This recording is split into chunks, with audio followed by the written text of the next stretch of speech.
Hello everyone, welcome to Visionary Classes. Here we are with the lecture number 9 for the question answer discussion of the 2019 PUIQs. So I would request you to subscribe our channel and contact us for the latest study material. So here we will discuss some questions from the UGC NET 2019 December section. So the question is, which one among the following is not a type of tidal power plant? So इनमें से कौन tidal power plant नहीं है, ये question में पूछ रखा है. So the first option given, single basin double effect plant, single basin with linked operation. Second option, third option में double basin with linked basin operation. Fourth operation में double basin with paired basin operation. So यहाँ पे ये चार option दे रखे हैं. So the answer will be single basin with linked operation. So we will discuss because what are the tides and what are the different kind of tidal power plants we will discuss in the coming slides.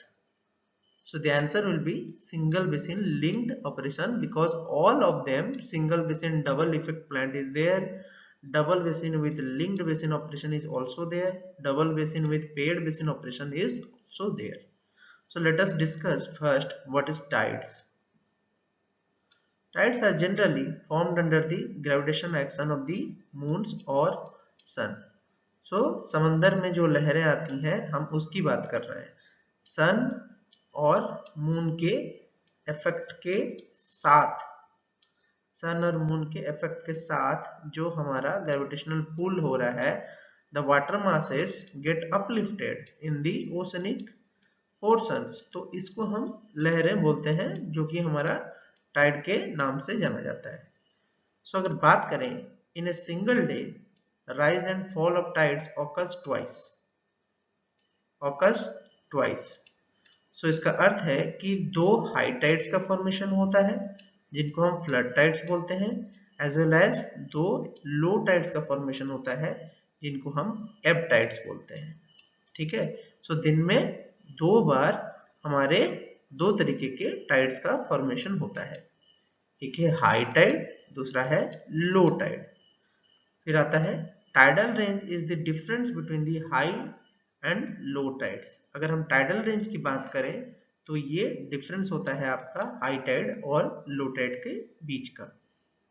अगर बात करें हम availability of the 5 metre tidal range, अगर आपका 5 metre tidal range और above होगा, that can be used for operating the hydraulic turbine. तभी आप हाइड्रोलिक टरबाइन को यूज कर सकते हैं आपका इलेक्ट्रिसिटी प्रोड्यूस करने में. ओके. फिर आता है आपका in a tidal power plant water during the high tide is stored in a artificial basin. This is stored in a artificial basin and released during the low tide times. ये हमारा principal होता है कि high Tide के time में आपका water store होता है आर्टिफिशियल बेसिन में, और जब भी लो टाइड आता है तब वो रिलीज होता है आपके टरबाइन को मूव करते हुए, जिससे आपकी इलेक्ट्रिसिटी का जनरेशन होता है. आइए चलिए हम डिस्कस करते हैं अब डिफरेंट टाइप्स ऑफ प्लांट्स के ऊपर. The first tidal plant that we are seeing here is the single basin tidal power plant. ये एक single basin tidal power plant है जिसमें आप देख सकते हैं आपका बेसिन यहाँ पे है, आपका पावर हाउस यहाँ पे है, आपका पावर हाउस ठीक माउथ के पास है. आप अगर बात करें power house is at the mouth of the basin, basin के माउथ पे आपकी पावर हाउस है. Hydraulic turbine operates during the discharge of water from the basin. यहाँ पे जब भी बेसिन से वाटर मूव करके स्लूस गेट, स्लूस को हम गेट बोलते हैं, स्लूस गेट के थ्रू से जब वो मूव करता है तभी आपका टरबाइन घूमता है और उससे आपकी एनर्जी का उत्पादन होता है. So this is a single basin tidal power plant, because यहाँ पे एक ही बार आपकी पानी हाई टाइड से लो टाइड रीजन की तरफ जा रही है और आपका टरबाइन को रोटेट कर रही है इलेक्ट्रिसिटी प्रोड्यूस करने में. That's why it is single basin one way tidal power plant. Next tidal power plant की बात करें तो it is a double basin tidal power plant. अगर हम बात करें डबल बेसिन टाइडल प्लांट की, so there are two basins at a different level are made and a dam is provided in between them. Inlet and outlet sluice gates are made in the dam. सो जब भी आपका water inlet और outlet स्लूज से निकलता है तब आपका जो टरबाइन है वो 2 बार रोटेट करता है।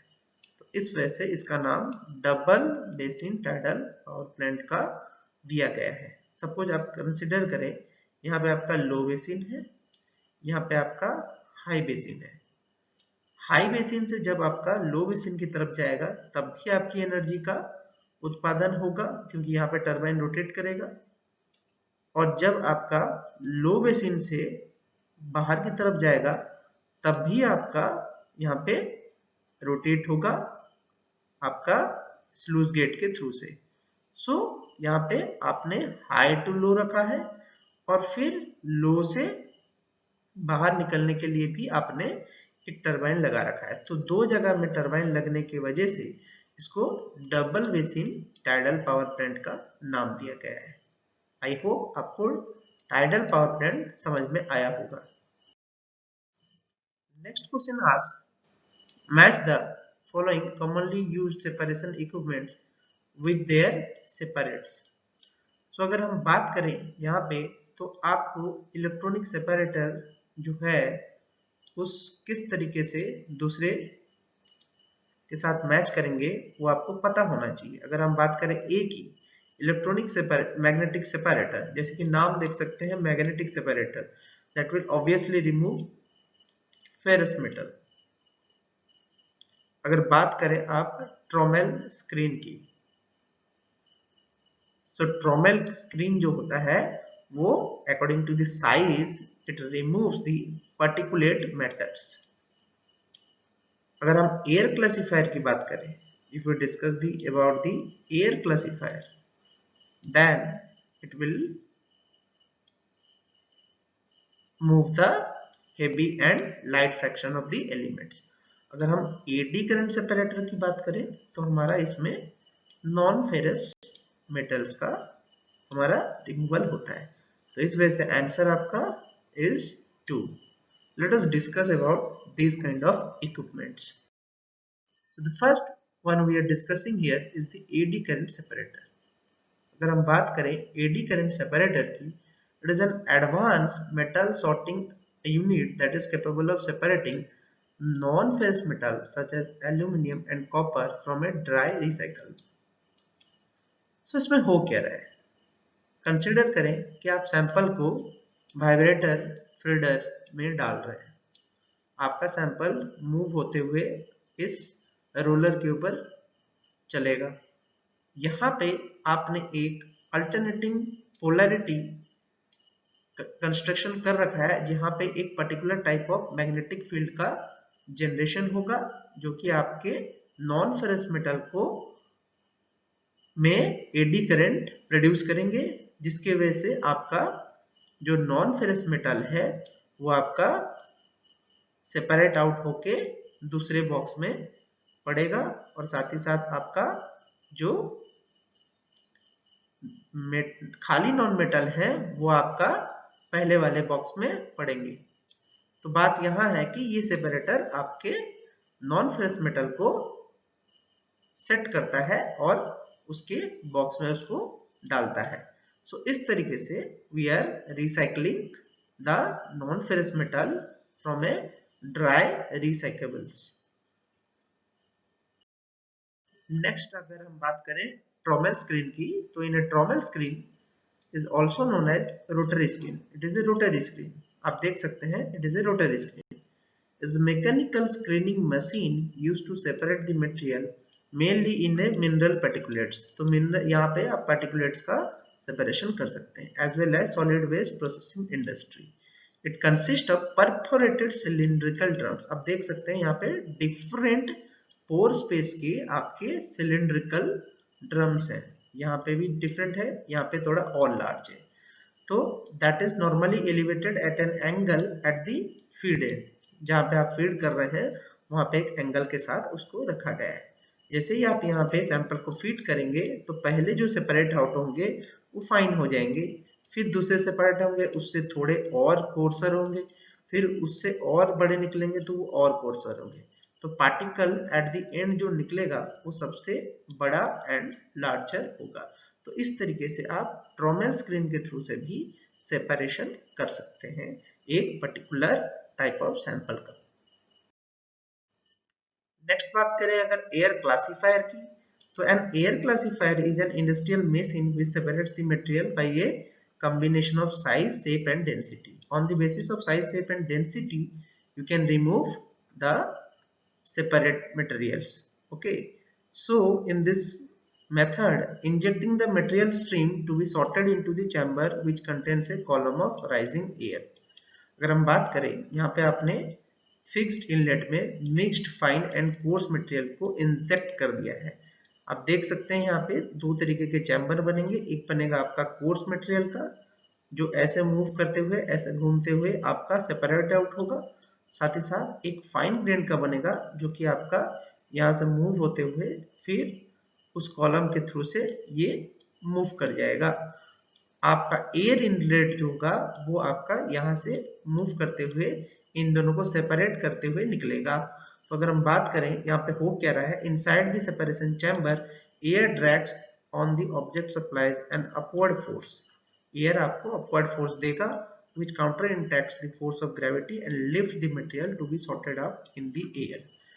Due to dependence of the air drag on the object size shape, the object is moving, air column are vertically sorted. इस तरीके से हमारा जो सॉर्टिंग होता है इसको हम एयर क्लासिफायर सॉर्टिंग बोलते हैं, जहाँ पे larger and finer coarse grain due to air inlet gate separated. Now in the next equipment you can see it is electromagnetic separator. It is very easy to understand about the electromagnetic separator. This is an typical diagram or typical original form of electromagnetic separator. It is installed above the conveyor. Installed above the conveyor. एक conveyor belt होता है जिसके ऊपर आप sample को move करते हैं to remove the scrap iron buried in the thick layer of the materials. तो एक मटेरियल का लेयर होता है जिसके अंदर से आप उसके आयरन स्क्रैप को रिमूव करते हैं with a tough and vulcanised rubber belt to remove the scrap iron continuously. यहाँ पे आप स्क्रैप आयरन को कंटिन्यूसली रिमूव कर सकते हैं थ्रू वल्कनाइज्ड रबर बेल्ट के. ओके, यहाँ पे high quality aluminium and copper wires भी यूज होते हैं जो कि आपको हेल्पफुल होते हैं तो आपका आयरन बेस्ड स्क्रैप को रिमूव करने के लिए. So electromagnetic separator is basically for the ferrous metal. This is for the ferrous metal.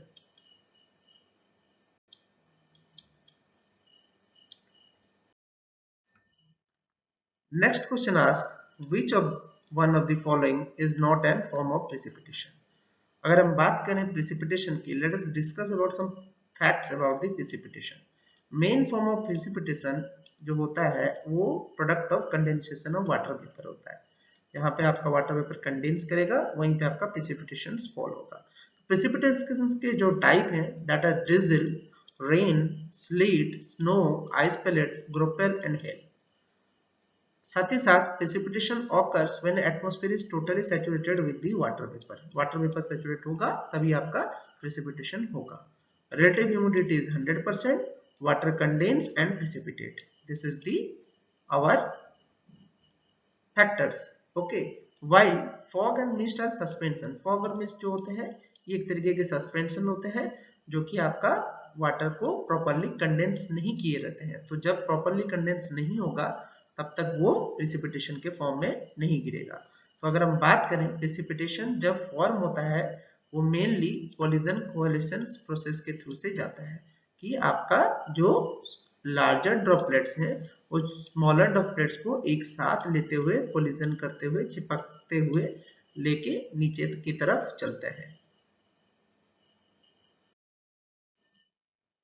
Next question ask who was the women activist who initiated the Chipko movement in the rainy village of Chamoli district in 1973। तो इसका answer होगा श्रीमती गौरा देवी। गौरा देवी जो थे वो एक peasant women थे जिन्होंने gather किया था डिफरेंट वुमेन्स को around her village in the Garhwal Himalayas. Garhwal Himalayas में मतलब उत्तराखंड के एक छोटे से गांव में उन्होंने वुमेन्स को गैदर करके ट्री को हग किया था, उसको कवर कर लिया था। जैसे कि आप यहाँ देख सकते हैं पिक्चर में, उन्होंने चारों तरफ से कवर कर लिया था। And through other form of defenders उन्होंने लोगों को जो वहां के थे पेड़ काटने से रोका इन 1973। ठीक है, तो इस मूवमेंट को धीरे धीरे स्प्रेड हुआ जो कि लेटर ऑन आपका चिपको आंदोलन का रूप लेके पूरे भारतवर्ष में फिर फैला हुआ है। तो Gaura Devi was the president of महिला मंगल दल एट द रेनी विलेज। ये भी आपका रेनी विलेज के प्रेसिडेंट थे महिला मंगल दल के। सो रेनी विलेज जस्टिफाइड है गौरा देवी के लिए। साथ ही साथ रेनी विलेज जो है वो उत्तराखंड के हिली टेरेंस में मौजूद है और गौरा देवी ने आपका शुरुआती दौर पे चिपको मूवमेंट का इनिशिएशन किया था। तो आपका आंसर श्रीमती गौरा देवी होगा। ये है श्रीमती गौरा देवी। आई होप आपको सारे क्वेश्चन समझ में आए होंगे। If you have some doubts you can ask me in the comment box, I will clear your doubts. Have a nice day.